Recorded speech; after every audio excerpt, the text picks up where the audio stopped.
Hello and welcome to Dingoes Ate My Podcast. I'm Paul. And I'm Dave. And this week we're discussing the Season 2 finale, There's No Place Like Plrtz Glrb.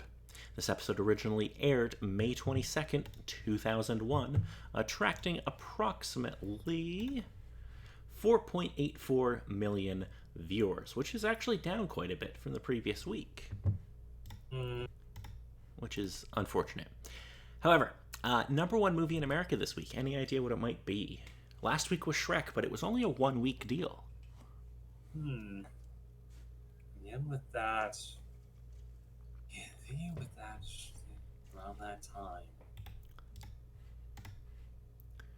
There's nothing that immediately jumps out to me. My only one guess is that it was probably either one of those particularly. Just 1 second there, Paul. I think I might have someone at the Okay, door. I'll pause. Nah, no particular title kind of comes to mind about what would have come after Shrek. I'll give you a hint. It's a Michael Bay movie. Oh my god. Oh my god. I was going to call it a little movie, but then I remembered how long it is, and it's not a little movie. It's a movie called Pearl Harbor. I don't know if you saw that one. I don't believe saw that one.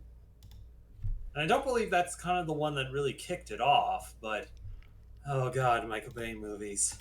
And it did just over $59 million that week at the box office. So it was quite successful, but, it wasn't very good. Yeah, just a case of, hey, do you want explosions? I mean, he had done a couple of movies, like directed a few movies before this, so he had done Bad Boys, The Rock, and Armageddon. Which, in all fairness, Armageddon isn't great, but, The Rock and Bad Boys are both pretty entertaining. And I don't think it really sort of became the meme it sort of has been stapled as until around the Transformer movies, I believe. Yeah. Or something around that time. Once you get to Transformers, it kind of you kind of... Because, after this, he would do Bad Boys 2, which I know is, divisive.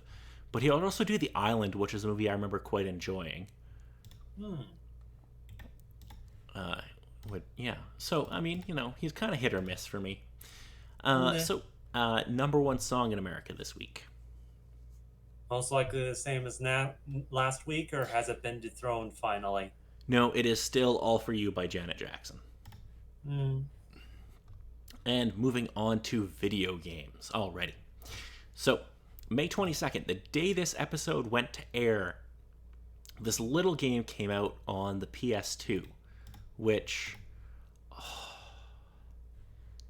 Dave, it's Red Faction. Ooh.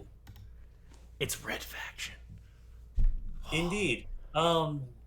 Just so I specifically remember, that was the one with destruction elements to it? Yeah, it took place on Mars, and the whole idea was the environments were meant to be basically completely destructible. Okay, yeah. No, that was definitely a thing. Do remember hearing bits about it. Don't think that I've actually had the chance of playing through it. So, from memory, it was really cool because everything was destructible, but I remember it not being, a very interesting game in terms of story.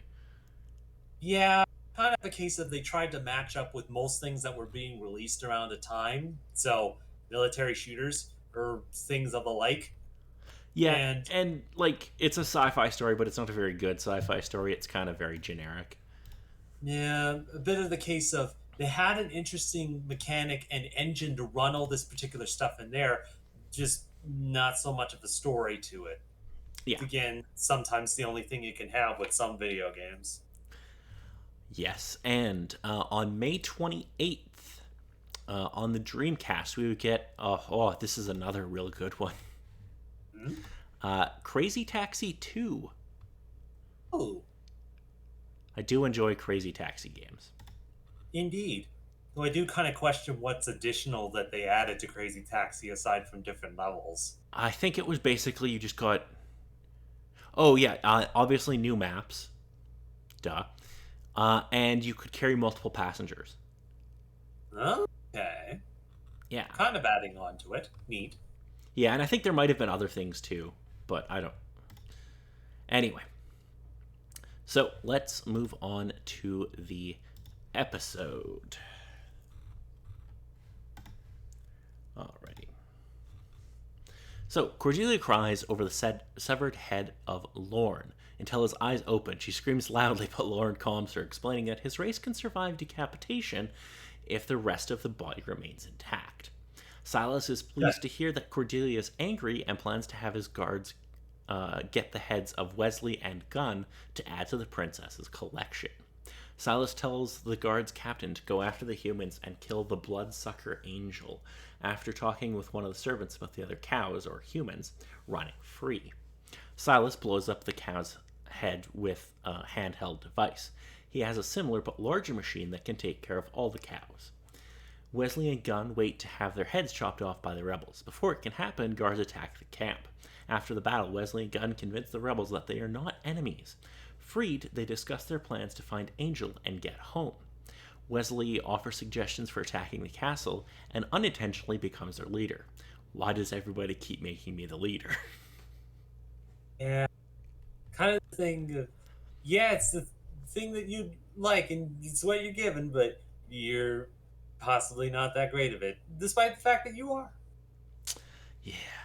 Angel wakes up to a pseudo oatmeal breakfast made by Fred at her cave. Angel and Fred discuss the words she has written on the walls of the caves, and Angel suspects that she unknowingly may be opening the portals in Pylea. They are attacked by castle guards. Angel is speared repeatedly but fights off the demon change until Fred knocks the captain out with a rock. Fred takes care of Angel's wounds while the captain sits in the corner tied up. The captain tells of plans to kill Cordelia after she mates with the Gruselog, and that Lorne is already dead. Angel goes to find his friends, and Fred goes with him to lead the way.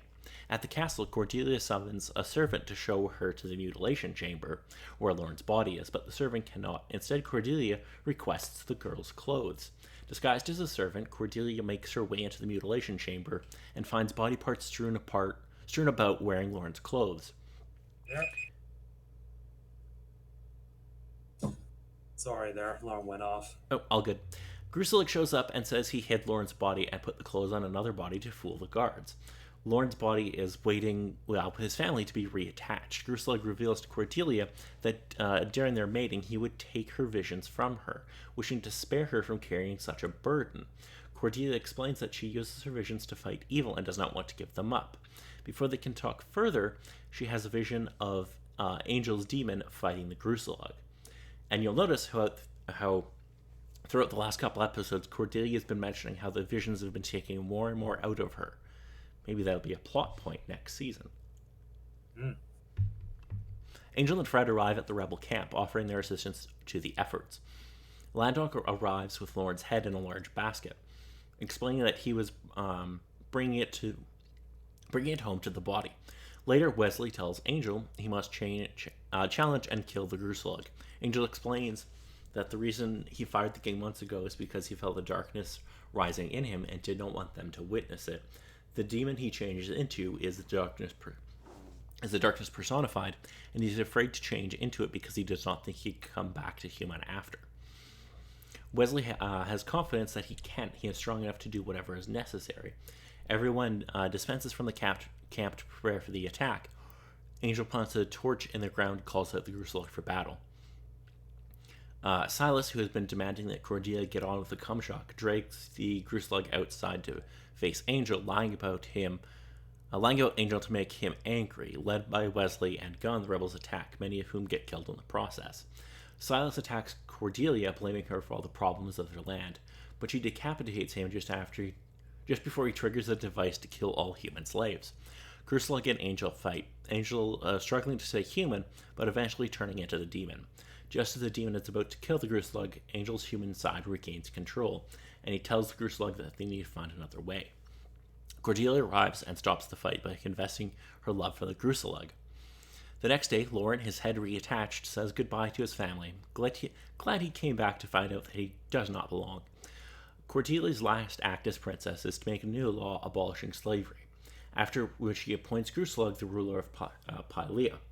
With Fred's help, they'll return home to LA as Angel's car lands in the middle of Kataris.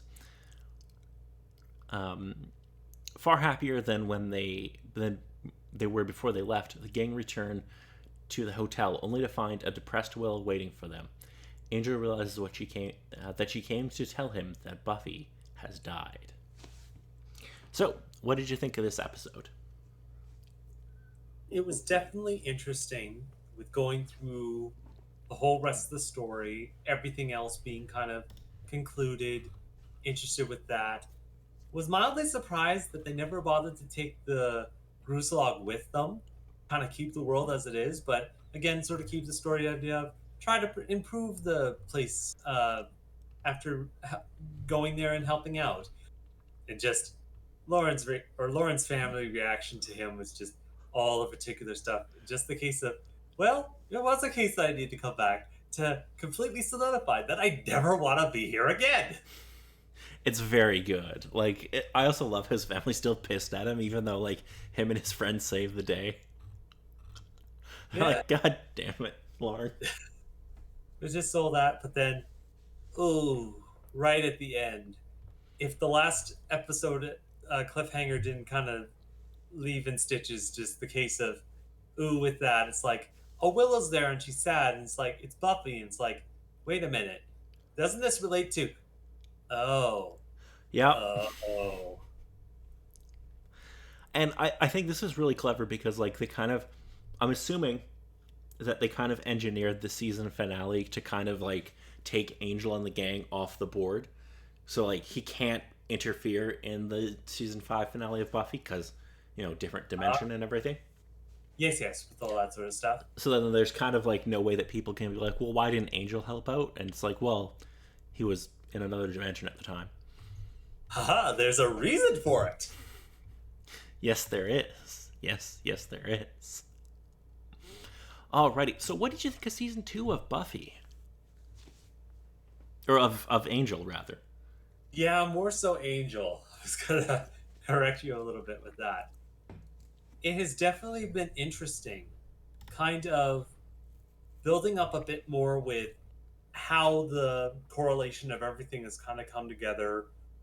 The whole character team Angel has with everyone working as it is, all the phases that he's kind of gone through with all the particular stuff, and all the interactions that they've had with the particular demons they fought, Wolfram and Hart, different aspects of all those particular things that came on. It's an interesting kind of spread of everything that they want to. I'm pretty sure that they've tried to hit within this season. It's also kind of interesting in that the show has kind of changed a lot between season 1 and 2, because season 1 it's very much almost it's more of a private eye show, whereas this season is almost more of a family drama, because it's much more to do with the relationships between Angel and Wesley and Cordelia and Gunn. Yeah, those sort of cases kind of dives a bit more into the team aspect of things. Yeah. Yeah, and I'm trying to sort of think back a bit more to previous Buffy episodes where I think with that they tried a little bit harder to keep it more as the Scooby Gang, where they may have had the episode or two to kind of focus on an interesting aspect, but if it wasn't either specifically focused on Buffy, her struggles, or herself within the team of them trying to defeat a big bad, there wasn't anything that they kind of really hit within Buffy that they've been hitting within Angel, especially within season 2. Yeah, they're very different shows. Like you said, Buffy's very focused on Buffy and her friends. That's kind of a package deal. There are a few episodes where they'll spotlight a particular character, but it's very much about the reason that Buffy is unusual as a Slayer is because she has these friends that will help her. Whereas with Angel, it's very much Angel's kind of just a lone wolf who begrudgingly accepts help from other people.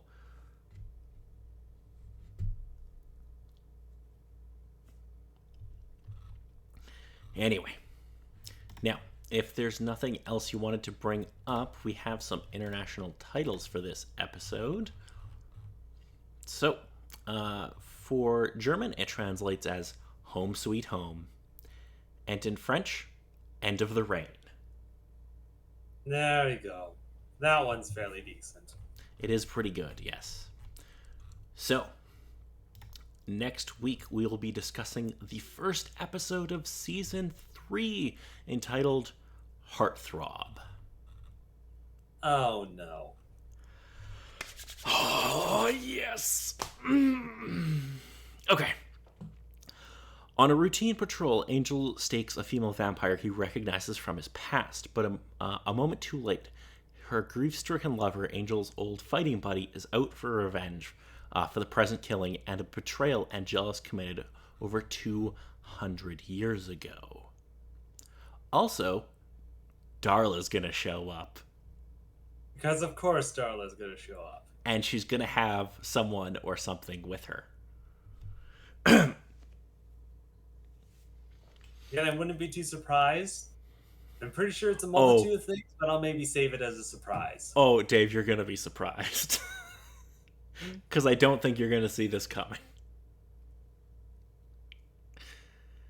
Well, at the very least, with that description, it makes it a little bit nicer for it, because on the one hand, I had flashbacks to Mistaken Loved storyline, which I wouldn't be surprised if someone within the company was like, we need to make this sort of episode, and it's like, no, please don't. Or something more related to Wolfram and Hart of, oh man, their shenanigans, but not from the sound of this. This would probably be interesting. Dave, I'm going to tell you this right now. Season 3 is going to have some incredible moments, but it's also going to have some weak points. Duly noted. Oh, and also your friend the Gruselug is going to come back. But reasons for that questioning. Let's just say it involves somebody having to collect a debt. Anyway, until next time, I'm Paul. And I'm Dave.